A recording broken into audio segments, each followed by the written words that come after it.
Welcome to our study friends. आज का video है करंट से रिलेटेड। चलिए वीडियो को स्टार्ट करते हैं।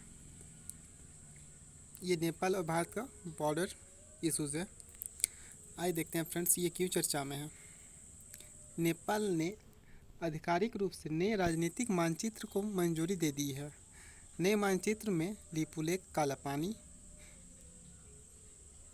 लिम्पियाधोरा को किया गया है शामिल। विदेश मंत्रालय ने नेपाल के नए राजनीतिक मानचित्र को पूरी तरह से कृत्रिम और भारत के लिए अस्वीकार्य बताया है। ये दोनों देशों के बीच तनाव जारी है अभी। आइए देखते हैं विवाद का क्या कारण है। कुछ पॉइंट्स।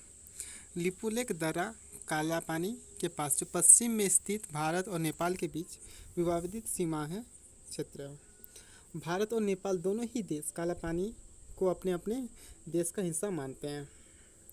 भारत के मुताबिक क्षेत्र उत्तराखंड के पिथौरागढ़ जिले का हिस्सा है और जबकि नेपाल इस क्षेत्र को धारचूला जिले का हिस्सा मानता है। नए मानचित्र में 335 किलोमीटर भूभाग को शामिल किया गया है, जिसमें लिम्पियाधुरा को नेपाल का भाग बताया जा रहा है। नेपाल सरकार के मुताबिक नया मानचित्र जो 1816 ईस्वी में ब्रिटिश से भारत सरकार और नेपाल के बीच हुई सुगौली संधि के आधार पर बनाया गया है। संधि के दस्तावेजों के आधार पर नेपाल का मानना है कि लिम्पियाधुरा काली नदी का उद्गम स्थल है और ये भारत और नेपाल के सीमा पर स्थित है। आइए देखते हैं कि सुगौली की संधि क्या है। ये संधि एंग्लो नेपाल युद्ध 1814 से 1816 के बाद काठमांडू के गोरखा शासकों के और ईस्ट इंडिया कंपनी के बीच हुई थी। इस संधि को 1816 में लागू किया गया था।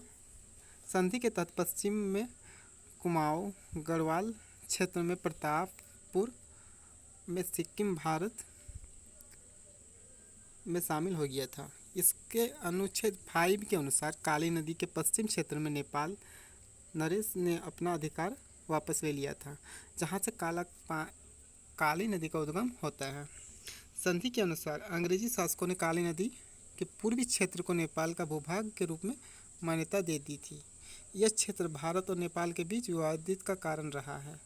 नेपाल के अनुसार ऊंचे हिमालय पर्वतों पर स्थित लिम्पियाधुरा के पास से काली नदी का उद्गम होता है। लिम्पियाधुरा में पूर्वी भूभाग पर नेपाल अपना अधिकार दिखाता है। भारत की ओर से मानना है कि काला पानी से सीमा प्रारंभ होती है और यह काली नदी में उद्गम होता है। यहीं से काली नदी का उद्गम होता है। काली नदी और उसकी सहायक नदियों के उद्गम स्थल भी विभिन्न अवस्थाओं के कारण यह सीमा विवाद उत्पन्न होती है। आज देखते हैं कुछ अदर फैक्ट्स। उत्तर प्रदेश तथा बिहार राज्य की सीमा पर पश्चिम चंपारण जिले के पास स्थित सुस्ता क्षेत्र को भी नेपाल ने अपना मानचित्र में शामिल किया है। सुस्ता क्षेत्र भी भारत और नेपाल के बीच लंबे समय से विवादित है। तिब्बत स्थित कैलाश मानसरोवर तीर्थ स्थल पर जोड़ने का 80 किलोमीटर लिंक रोड का उद्घाटन के समय से ही भारत और नेपाल के बीच काफ़ी तनाव देखा जा रहा है।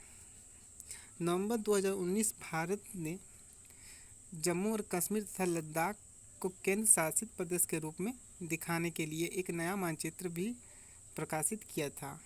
इस मानचित्र में अभी कालापानी और भारतीय क्षेत्र के रूप में दर्शाया गया है। तो फ्रेंड्स, आप लोग को ये पॉइंट्स अगर अच्छा लगे तो लाइक कीजिएगा, चैनल को सब्सक्राइब कीजिएगा।